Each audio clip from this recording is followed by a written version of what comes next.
வாழ்வார், மற்றெல்லாம் தொழுதுண்டு பின் செல்பவர்.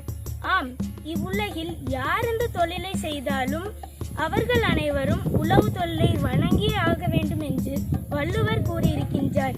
இத்தகு பெருமை வாய்ந்த உழவு தொழிலை மனமகிழ்ச்சியோடு செய்யும் விவசாயியாகிய நான் இதனை எனக்கு கிடைத்த வரமாக நினைக்கின்றேன். ஆம் மக்களே, விவசாயம்தான் ஒரு நாட்டின் முதுகெலும்பாகும். இதனை உணர்த்தவே ஒரு கவிஞன், நாங்கள் சேற்றில் கை வைக்காவிட்டால் நீங்கள் சோற்றில் கை வைக்க முடியாது என்று அற்புதமாக கூறியுள்ளான். நீங்கள் அனைவரும் வயிறார உணவுண்டு பசியின்றி வாழ்ந்திட உங்களுக்கு தேவையான பொருட்களை விளைவித்து தருவது எங்கள் கடமையாக நினைக்கின்றோம்.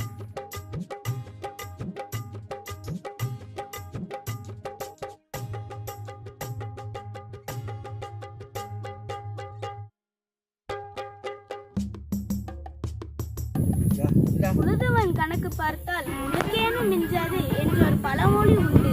இப்பழமொழியே எங்கள் வாழ்க்கையின் பின்புலத்தை காட்டி படம் பிடித்து காட்டுகின்றது. நண்பர்களே, நன்றாக சிந்தியுங்கள்.